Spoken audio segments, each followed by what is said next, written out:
Shalom Bapak Ibu saudara terkasih, salam sehat, salam sejahtera dalam kasih karunia Tuhan Yesus Kristus.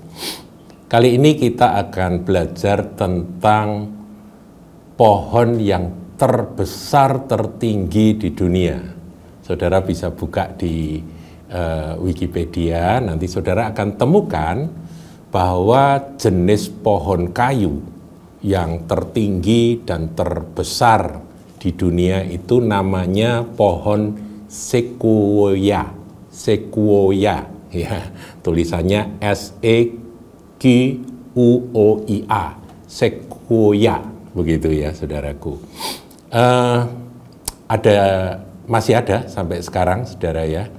Kalau saya pergi ke California, di sana ada hutan lindung yang namanya Taman Nasional Sequoia.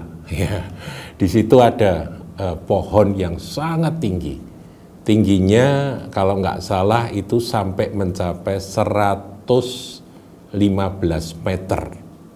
Tinggi banget saudaraku ya, itu gedung lantai berapa itu ya, 115 meter. Dan usia dari pohon itu tercatat diperkirakan saudaraku bisa mencapai 3.000 tahun. Wow, tua banget ya saudara ya, jadi umur panjang. Kulit pohonnya saja itu yang ada di California itu dicatat 90 cm.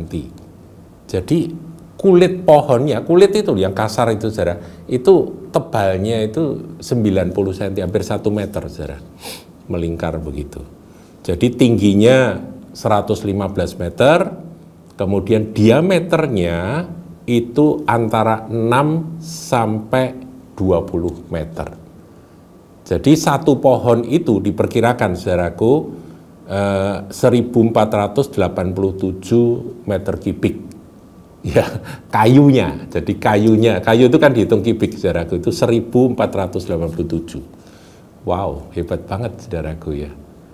Itu pohon terbesar di dunia yang ditemukan di planet bumi ini sampai hari ini. Diperkirakan saudaraku kalau kayunya itu dimanfaatkan, itu dapat membangun 35 rumah kayu yang bagus, yang besar, dengan masing-masing rumah 5 kamar tidur. Begitu itu bisa 35 rumah kayu yang terbangun, saudara, dari batang kayu tersebut. Hebat ya. Sementara kalau kita bandingkan, saudaraku, orang-orang Jepang yang juga diikuti oleh orang-orang lain ya di dunia ini, mereka punya hobi membonsai akan tumbuh-tumbuhan atau pohon-pohon tertentu. Pohon beringin yang sebetulnya bisa menjadi besar itu dibonsai ya, jadi makanannya, airnya dijatah, diperketat saudaraku, sehingga pohon bonsai itu memang dibuat mini. Jadi kalau ini perbandingan antara yang terbesar dan yang terkecil. Kalau saudara yang terkecil itu bonsai bisa kecil-kecil saudara, itu tergantung keahlian dari pemeliharanya. Hidup dan sepertinya miniatur. Jadi kalau pohon beringin ya miniaturnya itu ya bonsai beringin begitu. Seperti beringin yang besar itu dikecilin gitu saudara. Dan itu diguntingi, dirawat dan dinikmati akan keindahannya. Jadi manusia itu memang unik saudaraku ya. Ada pohon yang gede banget, rekor, tapi ada juga rekor kecil banget begitu ya bonsai. Dan bonsai itu makin kecil nilainya makin tinggi ya, karena seninya saudaraku. Ya, apapun juga saudaraku, kita tahu bahwa yang membuat pohon itu bisa subur dan menjadi besar itu karena adanya nutrisi dari mineral di dalam tanah yang tak terbatas. Jadi pohon sequoia itu tentunya tidak mungkin bisa bertumbuh kalau tanahnya tidak punya gizi, ya saya pakai istilah gizi, nutrisi bagi pohon tersebut untuk bertumbuh. Nah, karena cocok, dia bertumbuh dan bergah begitu besar dan tidak terbatas sampai, ya seperti tadi saya katakan, 115 meter itu dapat dicapai tingginya. Dan umurnya juga panjang, jadi memang jenis pohonnya luar biasa. Nah, saudaraku, ini mengingatkan saya akan firman Tuhan. Coba ya kita lihat Yeremia 17 ayat 7.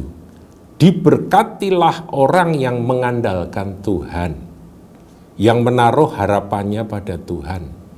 Ia akan seperti pohon yang ditanam di tepi air, yang merambatkan akar-akarnya ke tepi batang air, yang tidak mengalami datangnya panas terik.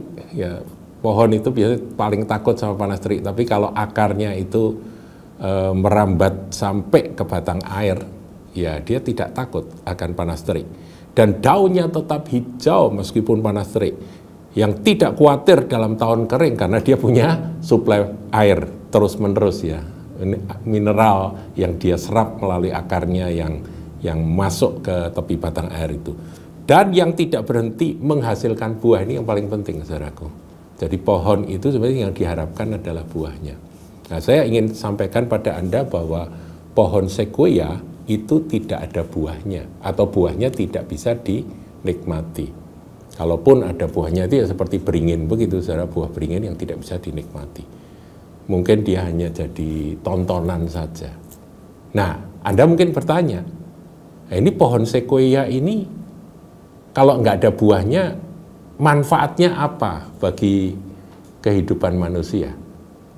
Nah, diceritakan, saudaraku, bahwa tadi kan dikatakan dengan 1487 meter kubik itu kan, kalau para bisnismen yang bergerak dalam bidang kayu, wow, ini duit ini kan gitu, saudaraku, tinggal ditebang dan kemudian dipotong-potong kan, ini bisa dijual dan mahal harganya. Tapi ternyata tidak demikian, saudara. Dulu pernah ada orang yang mencoba mau memanfaatkan akan kayu dari pohon sequoia, dan ternyata tidak bisa. Karena apa? Karena kayunya terlalu rapuh. Jadi kalau mau dipakai untuk bangunan, ya tidak memenuhi syarat, saudaraku. Jadi saya jadi merenung, saudara. Tadi dikatakan kalau pohon itu ditanam di tepi aliran air, merambatkan akarnya ke tepi batang air, itu memang dia akan terus bertumbuh dan dia tidak takut akan datangnya panas terik ya, karena dia mendapatkan asupan makanan yang cukup. Tapi pertanyaannya, buahnya bagaimana? Kalau di dalam Mazmur 1 ya, Mazmur 1 itu bandingannya, saudaraku ya. Kalau kita lihat di dalam Mazmur yang pertama itu kan dikatakan, saya akan bacakan bagi Anda ini kan ayat yang terkenal, saudaraku ya. Ia seperti, ayat 3, saudaraku, ia seperti pohon yang ditanam di tepi aliran air yang menghasilkan buahnya pada musimnya. Selalu buahnya itu disinggung, sama dengan Yeremia tadi. Dan yang tidak layu daunnya, ya daunnya tidak layu, sama. Apa saja yang diperbuatnya berhasil. Nah, ini gambaran dari orang yang merenungkan akan firman Tuhan siang dan malam. Kalau di dalam versi Yeremia, mengandalkan Tuhan, yaitu melekat pada firman itu, mengandalkan Tuhan, percaya pada janji-janji firman-Nya. Seperti batang air yang ditanam di tepi air. Nah, saudara, ada bagian menghasilkan buah yang bermanfaat itu. Jadi tidak berhenti menghasilkan buah ini yang penting. Seperti pohon sequoia itu memang gagah, memang besar, memang mengagumkan. Kehidupan Kristen yang tanda kutip diberkati itu barangkali bisa seperti pohon sequoia. Tapi pohon sequoia ini bukan contoh yang baik, saudara. Dia tanda kutip kalau rohani dan bisnis dari orang Kristen seperti pohon itu, dia betul-betul menjadi besar dan diberkati. Tapi apa manfaatnya? Apakah dia menghasilkan buah yang dibagikan kepada semua orang yang ada sekelilingnya? Tidak. Apakah kayunya bisa dimanfaatkan? Tidak juga. Jadi ya dia besar-besar sendiri, bangga-bangga sendiri, dia tinggi-tinggi sendiri, dan dia mungkin kalau bisa berkata, akulah pohon yang terbesar, akulah pohon yang paling gagah, akulah pohon yang paling diberkati oleh Tuhan. Aku tidak takut masa paceklik, aku tidak takut masa kering karena aku besar dan aku terus bertumbuh subur. Tetapi apa manfaatnya?